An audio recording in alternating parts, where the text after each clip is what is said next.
Que Dieu vous bénisse dans le monde entier, dans ce studio de télévision, dans le sud-ouest de la France. Le Bishop Claudio vous bénit. Et nous sommes donc dans cette série « Dieu lève une armée ». On a vu dans les différentes émissions que Dieu prépare une armée qui est ordonnée, qui connaît sa position, qui connaît ses fonctions, et qui sait ce que Dieu va faire, comme les fils d'Isaacar, dans les temps qui viennent. Nous sommes dans la dernière heure, dans des temps difficiles, mais Dieu va lever une armée pour ce dernier grand réveil de tous les temps. J'aimerais parler de type d'autorité et de royauté que nous voyons souvent fonctionner dans les gouvernements, dans les églises, dans les postes à responsabilité, et vous montrer les choses qu'il faut faire et les choses qu'il ne faut pas faire. Vous montrer ce que Dieu attend de nous pour pouvoir diriger selon le cœur de Dieu dans cette armée que Dieu lève dans les derniers temps. Et pour cela, j'aimerais qu'on prenne différentes personnalités bibliques, dont le roi Saül, Goliath, David et Jonathan. Et au travers de ces 4 personnalités, eh bien, nous allons comprendre beaucoup de choses, ce que Dieu est en train de faire. Tout d'abord, dans 1 Samuel 16, la Bible déclare que, alors que Dieu avait oint Saül, Dieu a décidé de rejeter cet homme parce qu'il avait désobéi. C'est pour cela que Dieu a dit à Samuel, 1 Samuel 16, « Arrête de pleurer sur Saül. Je l'ai rejeté. Il ne régnera plus sur Israël. » Et là, il faut faire très attention. Trop de gens, à cause de leur sentimentalisme, leur cœur, on va dire, charnel, sont attachés à des choses, attachés à la tradition, à certaines personnes, mais que Dieu a rejetées. Quelles que soient les choses qui ont pu se passer dans le passé, si Dieu rejette quelqu'un, eh bien arrête de pleurer, arrête de te lamenter, arrête d'être dans un deuil, parce que Dieu va faire quelque chose de nouveau. Ce qu'il est en train de faire, Dieu dit, laisse le passé, ne regarde plus en arrière, parce que, n'est-ce pas, je vais faire quelque chose de nouveau. C'est comme des gens qui sont mariés avec un homme, une femme, et voilà, il vient à mourir. Arrête de penser à cela. Dieu a quelque chose de nouveau pour toi. Donc Dieu dit à Samuel, arrête de pleurer. J'ai destitué cet homme. Pourtant, cet homme avait été consacré par Dieu. Même s'il est vrai qu'il avait été fait avec une fiole d'huile. Et comme je vais le voir, il y a une différence, vous qui regardez cette émission dans le monde entier, entre être consacré avec une fiole d'huile ou être consacré avec une corne d'huile. David sera consacré puis établi avec la corne d'huile. Saül fut consacré avec la fiole d'huile. Et la plupart des commentateurs disent que ceux qui ont été consacrés et établis avec des fioles d'huile représentent la volonté des hommes, la volonté d'une église, de fédération, de mouvement, mais ce n'était pas un désir propre de Dieu. C'est vrai que Dieu a accepté cela parce que le peuple voulait un roi. Donc Dieu a dit, voilà, je vous donne Saül. Et donc cet homme, il est vrai, a été pris par Dieu. Mais voilà, la désobéissance, l'accumulation d'erreurs, les choses continuelles ont fait de cet homme un tyran, ont fait de cet homme un homme qui est devenu fou, un homme qui voulait tuer sans comprendre quoi que ce soit, un homme qui ne recherchait pas la justice, un homme qui ne recherchait pas la vérité. Et malheureusement, aujourd'hui, on voit dans certaines églises des Saül. On voit dans certains gouvernements politiques des Saül, des hommes sans pitié, sans merci, qui ont été destitués par Dieu. Alors que je prenais mon avion pour aller dans un pays, Dieu m'a dit, non, j'ai destitué cet homme comme j'ai destitué Saül. Donc on doit savoir et comprendre les choses. Saül est un type d'autorité, oui, qui a été permis par Dieu, mais qui, à force de désobéissance, à force, n'est-ce pas, de négligence, eh bien, Dieu rejette. Et c'est comme cela que j'aimerais vous dire que plusieurs personnes ont été déjà rejetées. Même si tu es là encore à ton poste, la vérité c'est que tu es déjà rejeté par Dieu. Mais Dieu, n'est-ce pas, prend parfois du temps. Mais lorsqu'il décide quelque chose, de la même manière que la main de Dieu avec l'ange est parue dans le palais de Nebuchadnezzar, pesée sous le temps de Daniel, comptée, divisée. Tu as été pesé dans la balance, et bien tes œuvres ont été trouvées légères. Tu as été compté, tes jours sont comptés. Et à cause de cela, ton royaume sera divisé.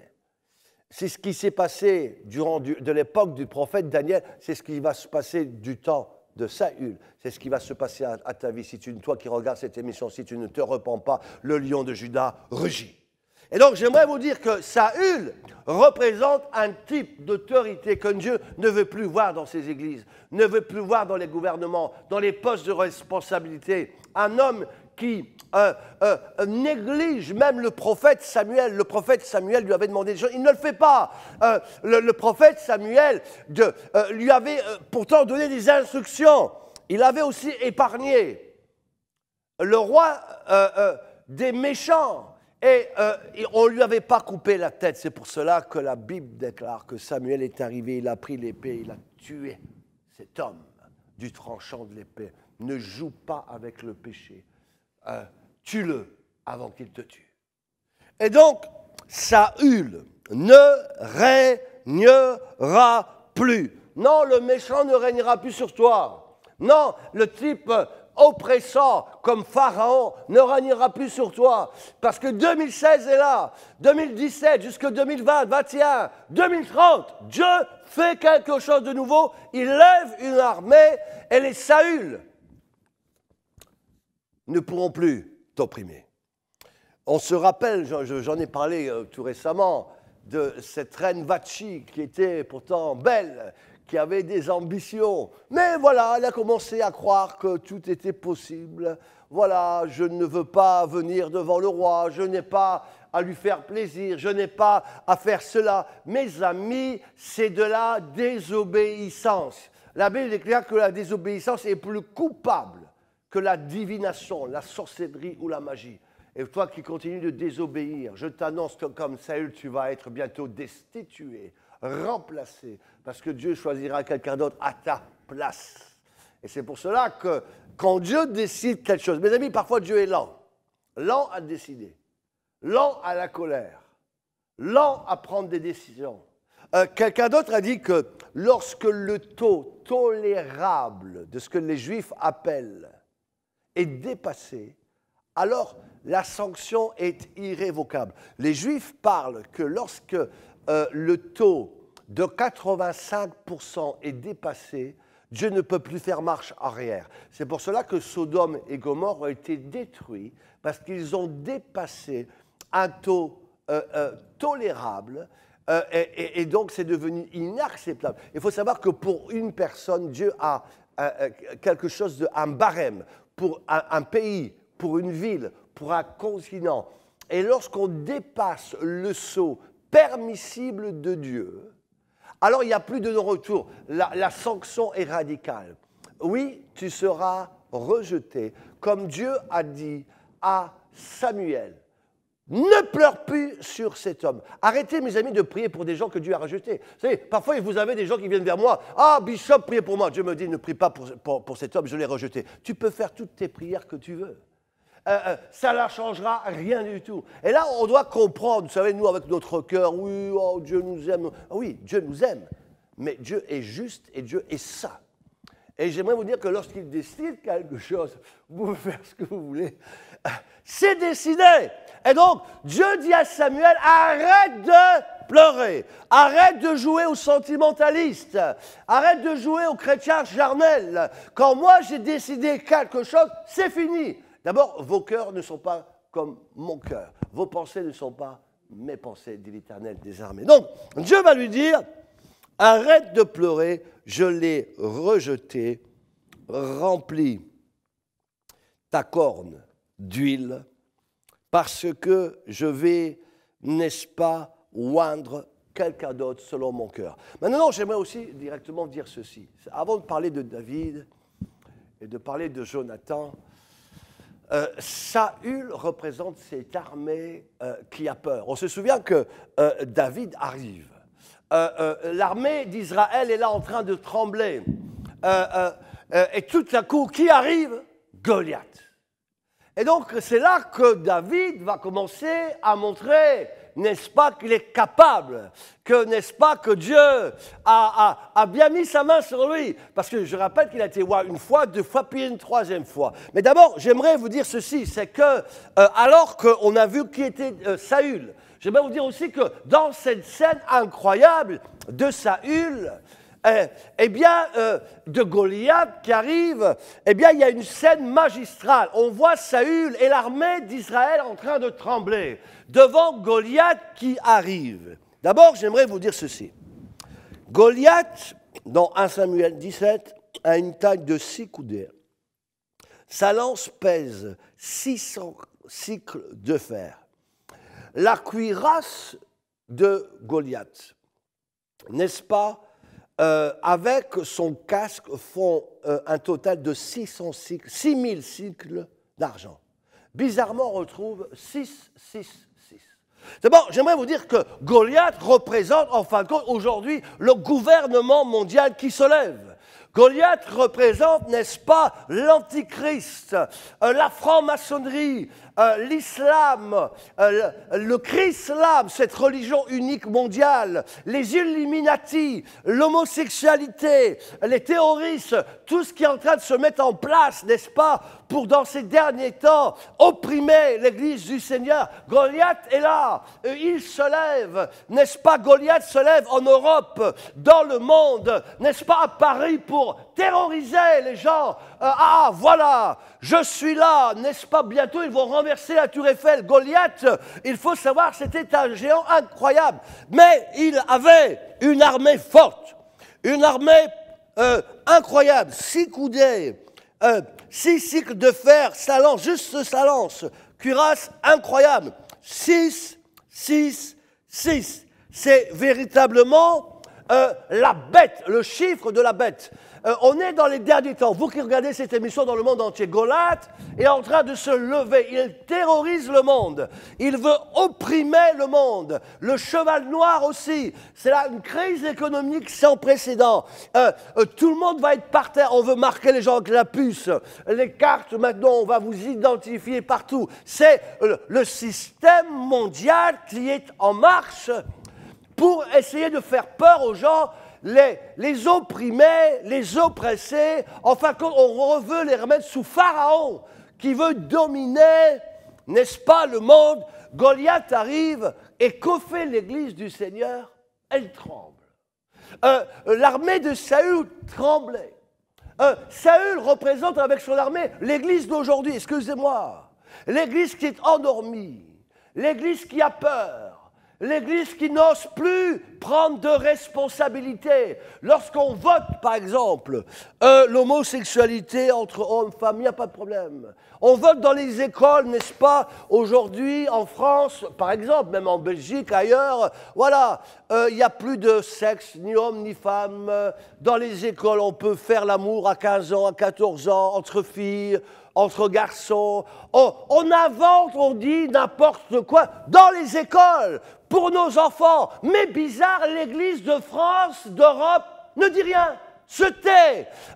On provoque, n'est-ce pas, les mariages homosexuels, même les pasteurs peuvent devenir homosexuels, il n'y a pas de problème, l'Église se tait, l'Église a peur, comme du temps de Saül, personne n'ose se lever, personne n'ose prendre le défi, personne pour se manifester. Bizarrement, ce sont les laïcs qui manifestent en France.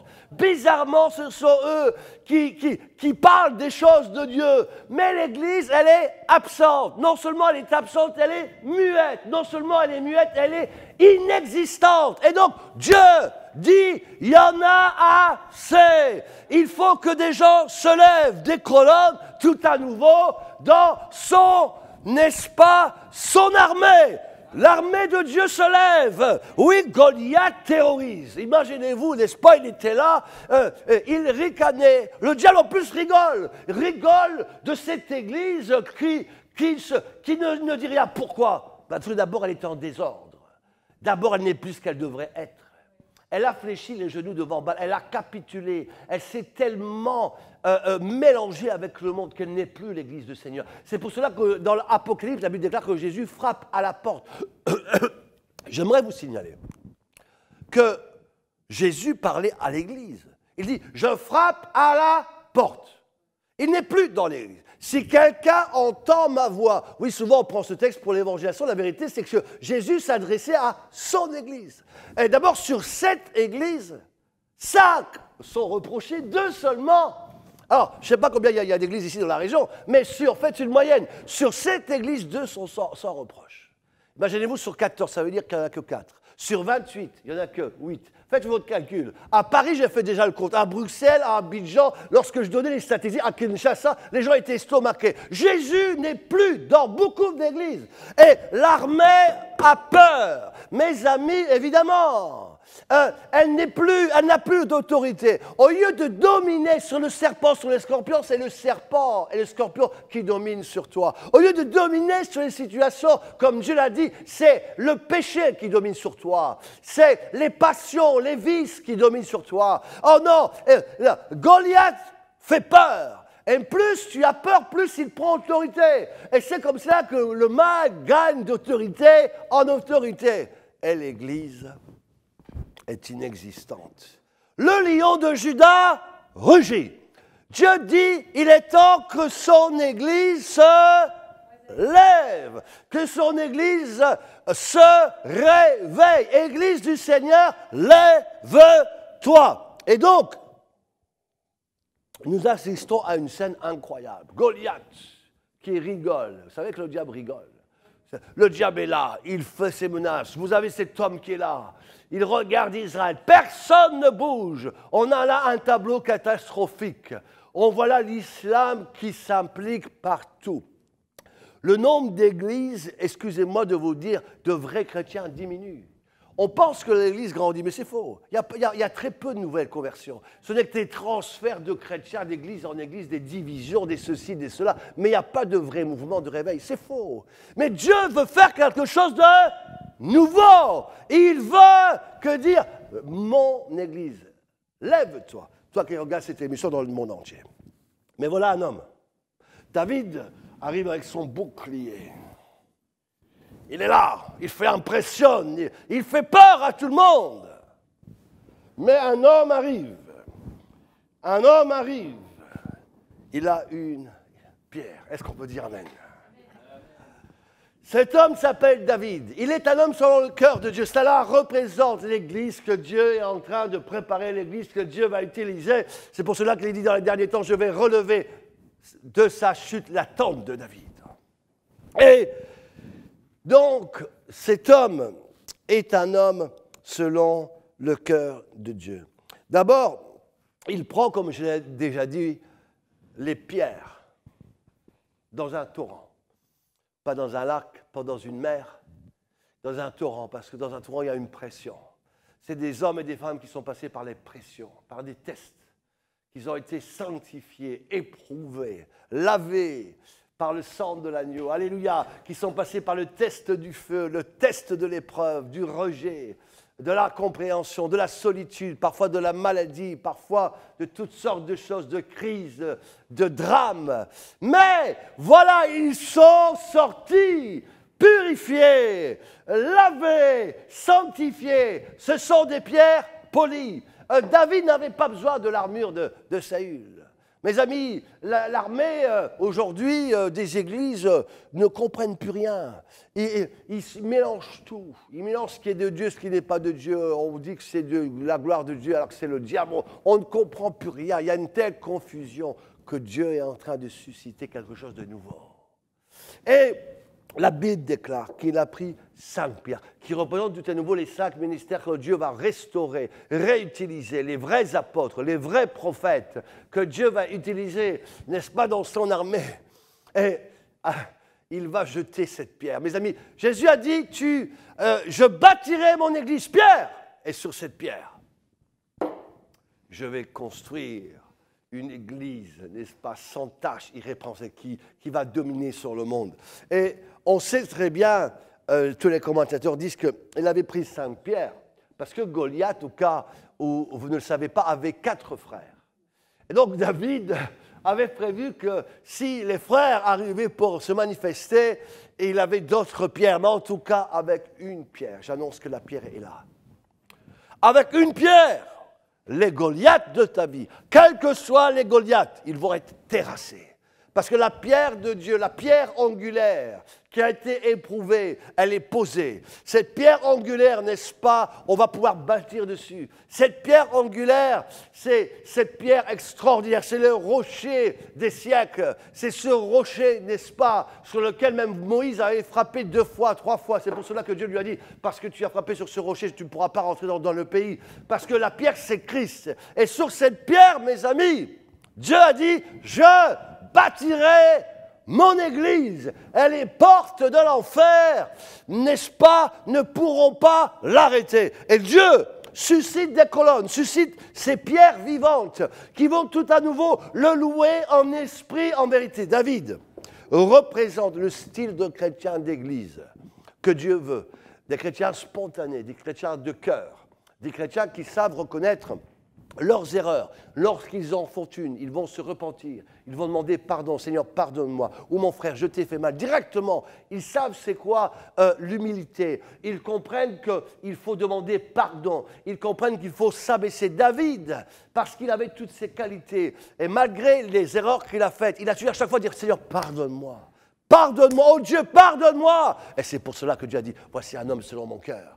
Et Dieu va utiliser cette église-là, l'église de David, les cœurs de David, qui aussi aimait l'adoration. David chantait le Seigneur, il n'avait pas peur de se déshabiller devant tout le monde, parce que devant l'Éternel, il est beau de louer le Seigneur en esprit, en vérité. Oui, Dieu cherche dans ces derniers temps des adorateurs qui louent le Seigneur en esprit et en vérité. Dieu lève une armée en 2016, 2017, 2018, 2020, n'est-ce pas? Des gens qui ont le cœur de David, qui comprennent l'adoration prophétique, qui font des actes prophétiques, qui marchent en collaboration de cœur à cœur avec des hommes, des femmes qui n'ont pas fléchi les genoux devant Baal. Ils ne sont pas, n'est-ce pas, comme Saül. Ils ne sont pas des gens qui ont trahi, des gens qui sont méchants. Mes amis, Dieu fait une séparation. Arrête de pleurer, arrête de te lamenter, arrête de rester avec cet esprit de Saül. Oui, Dieu a fait de David un homme exceptionnel par sa grâce. Parce que David, d'abord, avant de tuer Goliath, il a tué l'ours et le lion. David est passé ce que j'appelle à l'école de Dieu. David est passé par l'école de la souffrance. David est passé par l'école, n'est-ce pas, qui rend un homme comme Dieu veut qu'il soit. David, le berger, aurait grandi et serait devenu le roi Saül II si Dieu n'avait pas ôté le Saul qu'il y avait dans le cœur de David. Parce qu'un commentateur va dire que en nous-mêmes, on a tous un cœur de Saul.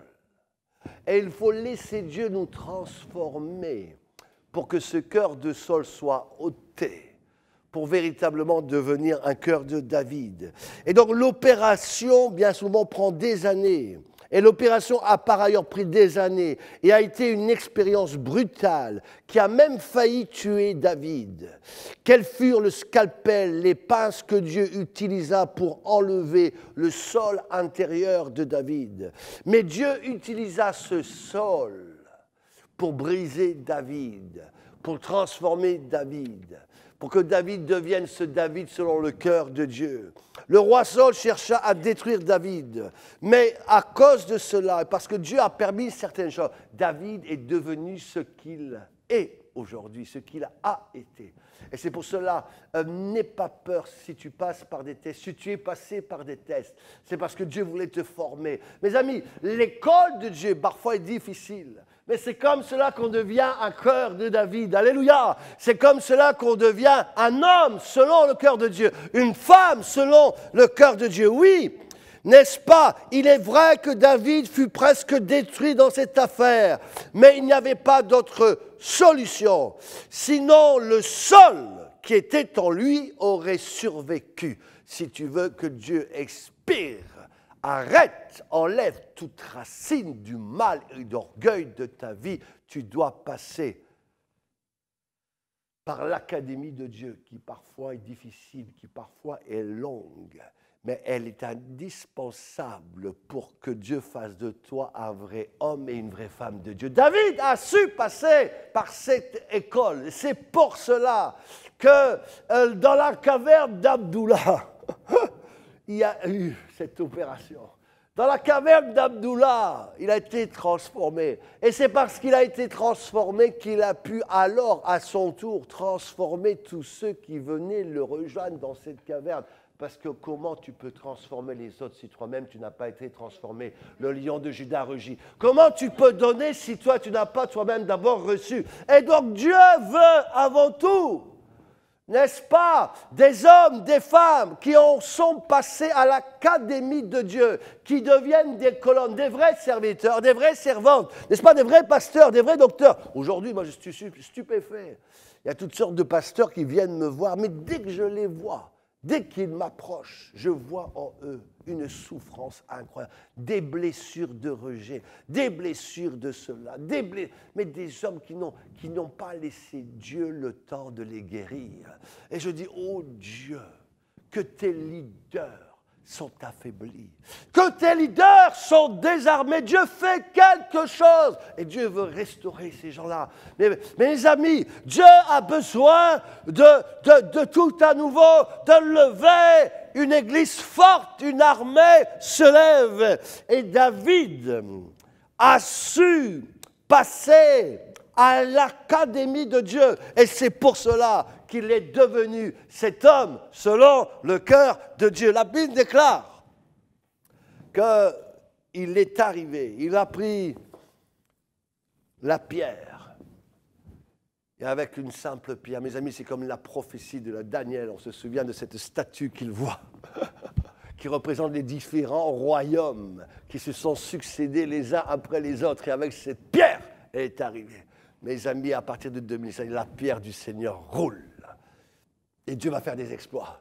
Tous tes murs de Jéricho vont tomber, toutes tes mers rouges vont s'ouvrir, tout ce qui était fermé va s'ouvrir. Il y a quelque chose de fort. Cette pierre est prophétique. D'abord, elle vient d'Aja, elle est toute nettoyée, elle sort du torrent du canal de Midi.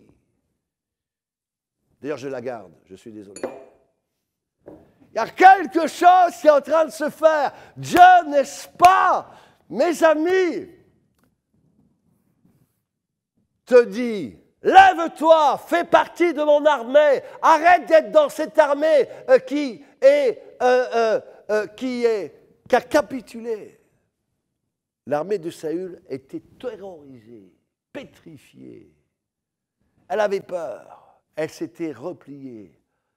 Au lieu d'être conquérant, on est devenu, n'est-ce pas, on capitule, on baisse les bras, on lève le drapeau blanc, on se rend à l'ennemi. Dieu dit non, David arrive, parce que tu as insulté le roi, l'esprit de l'Éternel, l'Éternel des armées. Aujourd'hui, je vais te couper la tête. Et je vous annonce que David, avec une pierre, a renversé. Je prophétise que tous tes ennemis vont être renversés. Mais ils ne vont pas seulement être renversés. Là aussi, c'est une erreur que beaucoup de chrétiens, beaucoup de pasteurs, beaucoup d'églises ont commis. Ils renversent quelque chose dans leur vie, puis ils le laissent. Ah, ils disent on a gagné la victoire. Ah bon? Est-ce que Goliath était mort? Non, il avait été renversé. Il y a beaucoup de gens, par leur prière, renversent les trônes de Satan, renversent des racines du diable, mais ils n'ont pas encore coupé la tête. Et ils se réjouissent. Mes amis, non. David a renversé Goliath, mais il ne l'a pas que renversé. Ne vends pas la peau de l'ours avant de l'avoir tué. La Bible déclare que David a pris son épée. Alléluia! Il s'est levé, il a coupé la tête. Je t'annonce une victoire totale à partir de 2016. La tête de tous tes ennemis vont être coupée, décapitée. Parce que Dieu lève une armée. Une armée se lève, une armée extraordinaire. Donc, vous avez ce Saül, ce qu'il représente. Vous avez aussi l'armée de Saül, ce qu'elle représente. Vous avez Goliath, qui représente le monde, et qui est en train de terroriser l'Église. Mais Dieu, n'est-ce pas, avec le cœur de David, avec des gens qui sont passés à l'académie de Dieu, eh bien, forme un peuple humble, saint, un peuple juste, un peuple qui va aimer les gens, qui va soutenir les personnes, un peuple d'adorateurs, un peuple qui aime Israël, un peuple qui aime les veuves et les orphelins, un peuple qui sait partager, un peuple spontané, un peuple prophétique, un peuple de la parole. Et j'aimerais terminer ce message avec une autre personnalité. On a vu Saül, on a vu Goliath, et j'aimerais parler de Jonathan. Dans 1 Samuel 23, 17, j'aimerais encore parler de quelqu'un d'autre, mais Jonathan a une particularité incroyable. J'aimerais aussi parler de Absalom. Parlons d'abord d'Absalom. Absalom, la Bible déclare que ce roi s'est proclamé lui-même roi et a carrément trahi son père. En fin de compte, il a voulu prendre des choses qui ne lui appartenaient pas. Il a fait des choses ignobles. Je prophétise que tout esprit d'Absalom, tous les gens qui ont cet esprit d'Absalom vont être condamnés dans les semaines qui viennent, dans les temps qui viennent. Absalom représente, n'est-ce pas, les voleurs du temple, représente les gens qui volent des gloires, qui prennent des titres que jamais Dieu leur a donnés. Ce sont les voleurs du temple.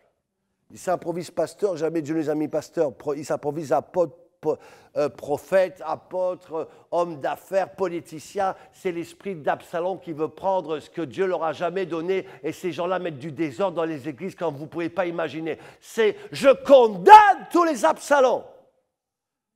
Parce que tu as fait quelque chose dans une ville, dans un pays, on veut faire la même chose. On veut essayer de te coopter, on veut essayer de te prendre, et puis en même temps, on veut te critiquer. Oui, David est terminé, maintenant c'est moi. David est terminé, maintenant c'est moi. Ça, c'est l'esprit voleur, menteur, tricheur, usurpateur que Dieu déteste. Je vais arrêter avec cet homme parce que le temps passe. Jonathan représente l'homme que Dieu veut utiliser dans les derniers temps. La Bible déclare qu'il va faire quelque chose d'extraordinaire. À Samuel 23, verset 17, alors que David est en train de fuir son père Saül, d'abord Jonathan va encourager David. Jonathan va aider David. Je prophétise qu'il y a des Jonathan qui viennent vers ta vie. Je prophétise que dans ces temps, il y a des Jonathan qui viennent vers toi, qui vont t'aider, qui vont reconnaître ta valeur, qui vont reconnaître qui tu es, qui vont reconnaître ta fonction. Le lion de Juda rugit. Le 2016 est un temps où Dieu va t'envoyer des Jonathan pour conforter ta position, pour t'encourager dans ton ministère, pour reconnaître ton appel, pour fortifier ton appel, pour attester ton appel, pour confirmer ta vocation. Et donc, Jonathan vient vers David pour dire, voilà David, non, prends courage, je suis avec toi, je vais t'aider, alléluia, je vais t'encourager. Je déclare qu'il y a des Jonathan qui sont en train d'arriver pour aider ta vie à faire ton ministère, tes affaires, pour que tu réussisses dans tes entreprises. C'est des temps de connexion d'or, de rencontres importantes. Oui, le lion de Juda rugit. Dieu te dit, sois encouragé. Des Jonathan comme des Mardochée sont en train d'arriver pour aider à ce que ta vocation s'accomplisse. Dieu envoie aussi des Barabbas, des Barnabas plutôt, qui vont dire à Marc, voilà, reviens, parce que tu es utile, et même Paul va le reconnaître après. Dieu envoie des hommes qui ont un cœur de père, de mère, pour t'aider. Jonathan va dire, je viens pour t'aider. Et David alors se fortifia en Dieu. Et il lui dit, ne crains rien, car la main, verset 17, de Saül, mon père, ne t'éteindra pas. Waouh! Donc, Jonathan prend distance avec son père. Et il dit à Jonathan, à David, la main de mon père ne va pas t'atteindre. Mes amis, d'abord, l'Église, ce n'est pas une histoire de famille. Trop de gens ont fait des églises d'histoire de famille, de fédérations, de mouvements. L'Église appartient à Dieu. Et c'est Dieu a dit, je suis la tête et je bâtirai mon Église. Et donc, Jonathan comprend. Il dit, non, non, ne crains pas. Mes amis, alors que Aman voulait tuer Mardochée et Esther, Aman a tout fait. La Bible déclare qu'il est revenu voir ses conseillers. Et ses conseillers ont dit, si cette famille-là est bien de la famille des Juifs, tu vas bientôt chuter, tu ne pourras pas les avoir. Je vous annonce que si vraiment l'onction de Dieu est sur toi, personne ne pourra t'arrêter. Et donc, Jonathan reconnaît cela, il reconnaît la marque. Tu n'as pas besoin de dire qui tu es. Vous savez, moi j'ai des gens qui viennent, « Ah, je suis bishop, prophète », mais tu n'as pas besoin de... Moi je sens dans mon esprit qui tu es en Christ. Et donc, Jonathan lui dit, la main de mon père ne t'atteindra pas. Tu régneras sur Israël. Et moi, je serai ton second auprès de toi. Waouh! D'abord, j'aimerais vous dire quelque chose. Il faut bien comprendre ce texte. D'abord, Jonathan, qui il est? Il est le fils naturel, donc du roi Saül. Il est donc celui qui automatiquement, dès que Saül allait mourir, allait devenir roi. Donc c'était donc le roi clair qui était là, c'était l'héritier au trône. Mais l'héritier au trône naturel, terrestre, a compris que celui qui est le roi des rois, c'est le Dieu d'Abraham, d'Isaac et de Jacob. Et parce qu'il rentre en communion avec lui, ce roi-là dit non, celui que je vois comme roi, c'est David. J'aimerais vous dire que Jonathan représente l'Église de demain. Elle va reconnaître qui tu es, qui tu es, qui tu es. Non seulement elle va reconnaître qui tu es, elle va t'encourager. Elle va venir vers toi pour t'encourager à ce que tu accomplisses ta vocation et ton ministère. Ce n'est plus une église qui se divise, qui se critique, qui s'insulte les uns les autres, les chrétiens. Vous avez des chrétiens qui ne se parlent plus, parce que tu fais partie de telle église, je ne te parle pas. Mais c'est quoi cette histoire-là? D'abord, l'église, ce n'est pas une église, ce n'est pas l'église d'un tel. Moi, je parle d'un royaume de Dieu. Nous sommes des sacrificateurs et des princes. Et je brise tous ces esprits de clergé. Mes amis, nous, les pentecôtistes, on est devenus les pires. Dieu brise cela au nom de Jésus. Les soi-disant églises de réveil sont devenues pires.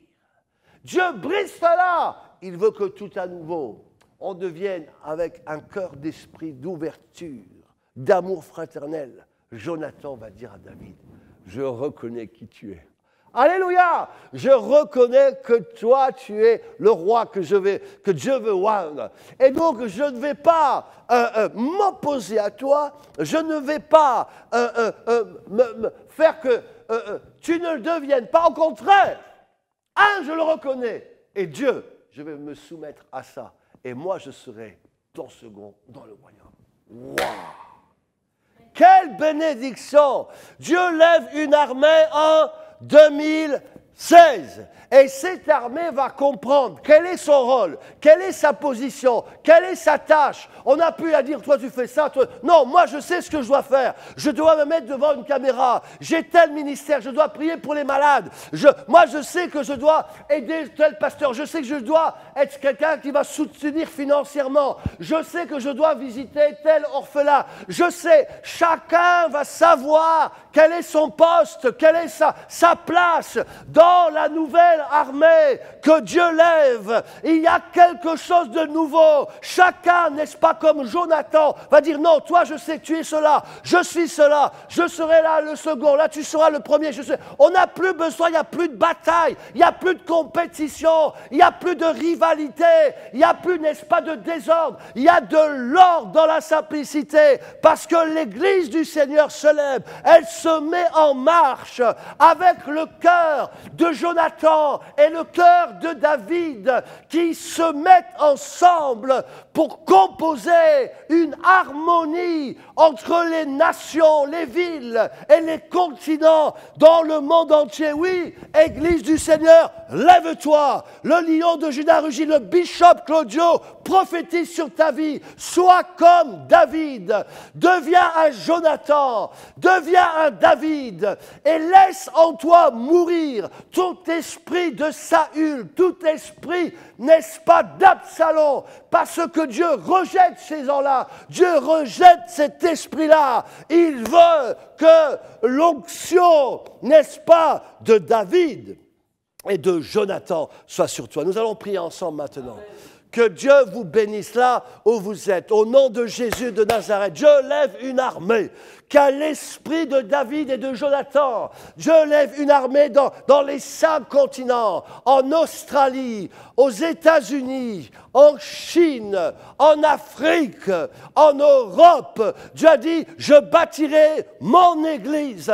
Et Dieu lève une armée dans les derniers temps. Et Dieu, le prophète de Dieu souffle sur son armée. Elle reprend vie. Les cheveux de Samson repoussent. La force de ses oins repousse. Dieu remet ces gens à leur place. Dieu est en train de t'établir, de te consacrer comme Jérémie, comme David, n'est-ce pas, comme Paul, comme Joseph.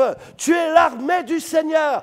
Lève-toi, prends courage, serre la parole sur ton cœur, ne t'effraie pas, ne t'épouvante pas, parce que moi, l'Éternel, ton Dieu, je serai en 2016 avec toi dans tout ce que tu entreprendras, 2017, 2018, 2020, 2025, et tu feras des grandes choses, parce que j'ai décidé cela pour ta vie. Le monde va changer parce que tu as obéi à la voix de l'Éternel comme Abraham. N'est-ce pas? Lève-toi et va. Comme, n'est-ce pas, Dieu a dit à Philippe, va dans telle direction. Dieu parle à son peuple, va et fais cela. Obéis à la voix de Dieu. Sois un homme et une femme de Dieu. Et tu verras toutes les circonstances, toutes les montagnes s'écrouler et la gloire de Dieu se lever vers toi. Soyez bénis dans le monde entier, au nom de Jésus. Shalom, le bishop Claudio vous salue, n'est-ce pas, d'ici, de l'Europe, dans le monde entier. À bientôt. Que Dieu vous bénisse. Amen. Amen. Amen.